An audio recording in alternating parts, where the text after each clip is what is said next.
नमस्कार किसान साथियों। तो आप सब कैसे हैं? उम्मीद कर रहे हैं आप लोग स्वस्थ होंगे, मस्त होंगे। किसान साथियों, अगर आप लोग भी इस वर्ष अगेती मटर की खेती करने का प्लान बना रहे हैं तो आप लोगों ने भी यूट्यूब पर काफ़ी सारी वीडियो देखी होगी कि अगेती मटर की फसल में प्रति एकड़ 20 से 25 हज़ार रुपये की लागत लगाकर 60 से 70 दिन के अंदर अंदर 3 से 4 लाख रुपए तक का मुनाफा कमा सकते हैं बड़े ही आसानी से। ये हो गया अगेती मटर की खेती करने का एक पहलू। दूसरा पहलू ये है कि अगर आप लोग अगेती मटर की खेती करने जा रहे हैं और जाने अनजाने में ये 3 गलतियां करते हैं तो आप लोग अपनी अगेती मटर की फसल से अधिक मुनाफा कमाना तो दूर, अगेती मटर की फसल में लगाई गई लागत को भी नहीं निकाल पाएंगे। क्योंकि अगेती मटर की फसल में जितना अधिक मुनाफा कमाने का चांस होता है उतना ही बड़ा रिस्क होता है, यानी नुकसान होने की जो संभावना है वो बनी रहती है। और ये चीज़ मैं ऐसे ही नहीं कह रहा हूँ, क्योंकि पिछले वर्ष हम बहुत से किसान भाइयों के बीच में गए जिनमें से ज़्यादातर किसान भाई अगेती मटर की खेती करते हैं, लेकिन उनमें से बहुत से ज़्यादा किसान भाई ऐसे थे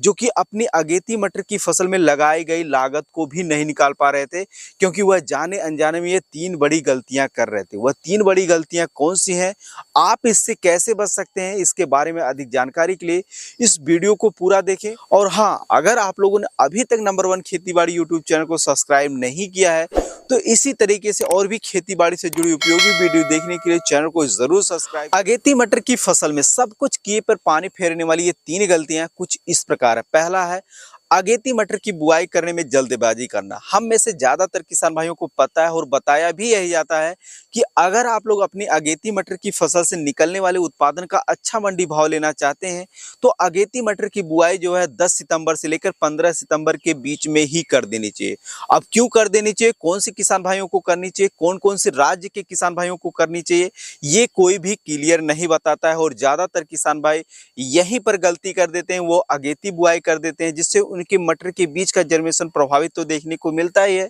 साथ ही अगर कुछ परसेंट बीज जर्मिनेशन हो भी जाते हैं तो उनमें उकठा रोग, चूड़िया रोग और भी तरह तरह की समस्याएं देखने को मिलती है। और कहीं ना कहीं मटर की जो पूरी की पूरी फसल जो है वो खत्म हो जाती है और अगेती मटर की फसल से जो अधिक मुनाफा कमाने का जो सपना है वो चूर चूर हो जाता है। तो अगेती मटर की बुआई कौन से राज्य में कौन से किसान भाइयों को क्यों करनी चाहिए, आइए समझते हैं। तो देखिए किसान साथी, जो मटर की फसल होती है वह एक ठंडे शुष्क वातावरण वाली फसल होती है। यानी मटर के बीज में अच्छे से जर्मिनेशन और छोटे पौधे में अच्छी ग्रोथ और उनमें फल फूल की संख्या बढ़ाने के लिए एरिया का तापमान कम से कम जो है 15 डिग्री और ज़्यादा से ज़्यादा 30 से 32 डिग्री सेल्सियस तक माना जाता है। अगर आप लोग इस दौरान अपने एरिया के मौसम को देखते हुए अगेती मटर की बिजाई करते हैं तो बीज का तो अच्छे से जर्मिनेशन होगा ही, साथ ही साथ उनमें जो छोटे पौधे में अच्छी ग्रोथ भी देखने को मिलेगी और जो रोग बीमारी की समस्या आती है वो भी बहुत ही कम देखने को मिलता है। तो मैं अगर आप लोगों से कहूं कि आप सितंबर महीने में बुआई करिए या फिर अक्टूबर महीने में बुआई करिए या सितंबर के प्रथम सप्ताह में बुआई करिए, ये बिल्कुल भी गलत हो जाएगा। क्योंकि अभी मैं तो यूपी ईस्ट से हूँ, हो सकता है आप पंजाब, राजस्थान या और भी अन्य राज्यों से हैं, तो अलग अलग राज्यों में जलवायु जो है वो अलग अलग होती है। जैसे मानसून कहीं पे पहले आ जाता है बारिश का, तो वहाँ पे पहले ही बारिश जो खत्म हो जाती है, वहाँ मौसम सामान्य हो जाता है, तो वहाँ आप लोग बिजाई कर सकते हैं। जैसे मैं अभी पूर्वी उत्तर प्रदेश से हूँ, तो मैं अगर आप लोगों को बताऊं कि यहाँ पर अगेती बुआई कब की जाती है तो मैं आप लोगों को बता दूं कि यहाँ पे सितंबर के लास्ट सप्ताह से लेकर जो है 15 अक्टूबर तक जो है वो अगेती बुआई की जाती है। अगर हम 20 सितंबर से पहले पहले अगर अपने खेतों में कर देते हैं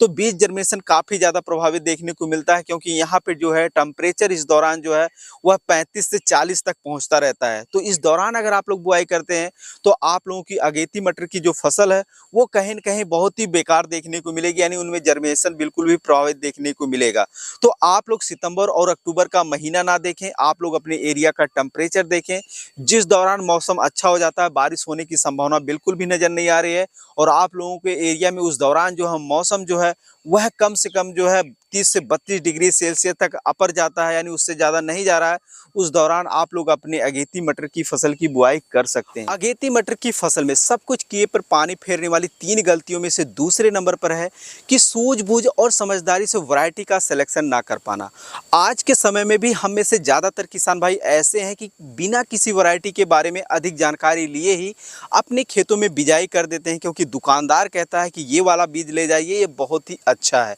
नतीजा यही होता है कि बीज जर्मिनेशन प्रभावित तो होता ही है, साथ ही अगर कुछ परसेंट बीज जनरेशन हो भी जाते हैं तो उनमें रोग बीमारी की संख्या ज़्यादातर देखने को मिलती है। तीसरा चीज़ यही है कि हम अगेती समय में उत्पादन लेने के लिए बिजाई किए हैं और उसका उत्पादन जो है, जो वैरायटी हम बिजाई कर दिए हैं उसका उत्पादन जो है वो लंबे समय बाद निकल रहा है। तो इस वजह से हम लोग अगेती मटर की फसल से अच्छा उत्पादन, अच्छा मुनाफा नहीं कमा पाते हैं। तो अगर आप लोग अगेती मटर की खेती करने जा रहे हैं तो आप लोगों को बीज का सिलेक्शन करते समय 2 से 3 विशेष बातों का ध्यान रखना। पहला कि आप लोग अपने एरिया के प्रचलित हाइब्रिड किस्मों का चुनाव करें, क्योंकि देसी किस्मों की अपेक्षा हाइब्रिड किस्में ज़्यादा उत्पादनशील होती हैं और उनमें रोग बीमारी लगने की जो संख्या होती है वह काफ़ी ज़्यादा कम देखने को मिलती है। दूसरा चीज़, ऐसी वैरायटी का चुनाव करें जिनमें रोग बीमारी कम लगे। तीसरा चीज़, अगर आप लोग अपनी मटर की फसल से अगेती समय में ही उत्पादन लेना चाहते हैं तो आप लोग अपने एरिया के ऐसे मटर की बीज की बुआई करें जो आपको कम समय में ही उत्पादन देना शुरू कर दे। ऐसा नहीं कि आपको अगेती समय में उत्पादन चाहिए और आप लोग ऐसी वैरायटी का सिलेक्शन कर दे रहे हैं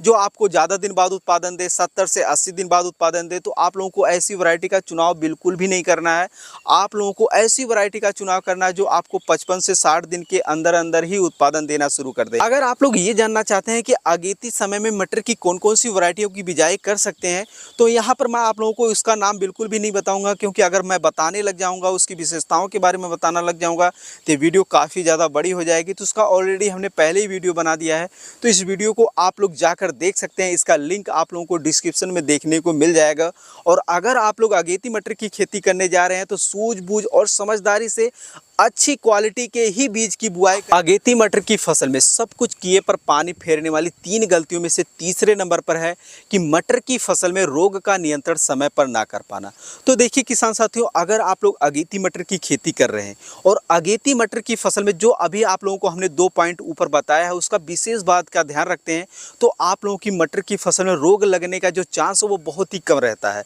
अगर रोग लगता भी है तो मटर की फसल में मुख्यतः जो है 3 प्रकार के रोग लगते हैं। पहला उकठा रोग, दूसरा सफ़ेद चूड़िया रोग, तीसरा है झुलसा रोग, जिनको अगर समय पर नियंत्रण ना किया जाए तो अगेती मटर की फसल जो है वो देखते देखते जो है पूरा का पूरा जो प्लॉट है वो साफ हो जाता है। तो अगर आपकी अगेती मटर की फसल में जो है उकठा रोग की समस्या आ रही है तो इसके लिए आप लोग अगेती मटर की फसल में सिंचाई बिल्कुल भी ना करें जब तक उकठा रोग की समस्या ठीक ना हो जाए। दूसरा चीज़ आप लोगों को ध्यान रखना है कि कार्बेंडाजिम 400 ग्राम जो है प्रति एकड़ 200 लीटर पानी में घोल बनाकर अपनी फसलों में स्प्रे कर देना है। दूसरा चीज़ आता है कि अगर आप लोगों की मटर की फसल में झुलसा रोग लगा है तो इसके लिए आप लोग मेनकोजेब जो है 75% WP जो है 700 ग्राम से लेकर 800 ग्राम जो है 200 लीटर पानी में घोल बनाकर आप लोगों को अपनी मटर की फसल में स्प्रे करना रहता है, जिससे जो है झुलसा रोग की जो समस्या होती है वो ख़त्म हो जाती है। ये चीज़ें आप लोगों को जो है हफ्ता से 10 दिन के अंतराल पर 1 से 2 बार कर देनी है। इसके अलावा किसान साथियों, अगेती मटर की फसल में तीसरा जो सबसे खतरनाक रोग लगता है वह है सफ़ेद चूड़िया रोग। इस रोग से ग्रसित जो मटर का पौधे की जो पत्तियां होती हैं उसमें सफ़ेद चूड़ टाइप के दाग धब्बे दिखाई देने लगते हैं, जिसको अगर समय पर नियंत्रण ना किया जाए तो यह पूरे पौधे को अपनी गिरफ्त में बहुत ही जल्दी ले लेता है, जिससे मटर की फसल से निकलने वाला उत्पादन जो है वह काफ़ी ज़्यादा प्रभावित देखने को मिलता है। लोगों को जो है डिनोकैप 48% ईसी फार्म से जो केमिकल आता है उसे 250 ml लेना है प्रति एकड़ के हिसाब से और 200 लीटर पानी में घोल बनाकर आप लोगों को अपनी फसलों में जो है स्प्रे कर देना है। स्प्रे करने से आप लोगों की जो मटर की फसल में सफ़ेद चूड़िया नामक बीमारी है वह बिल्कुल ठीक हो जाएगी और आप लोग अपनी अगेती मटर की फसल से अच्छा खासा उत्पादन ले पाएंगे। उम्मीद कर रहे हैं वीडियो में दी गई जानकारी आप लोगों को अच्छी लगी होगी। अगर अच्छी लगी हो तो इस वीडियो को ज़्यादा से ज़्यादा किसान भाइयों तक शेयर करें और ऐसे ही खेतीबाड़ी से जुड़ी उपयोगी वीडियो देखने के लिए हमारे नंबर 1 खेतीबाड़ी यूट्यूब चैनल को सब्सक्राइब ज़रूर करें। धन्यवाद।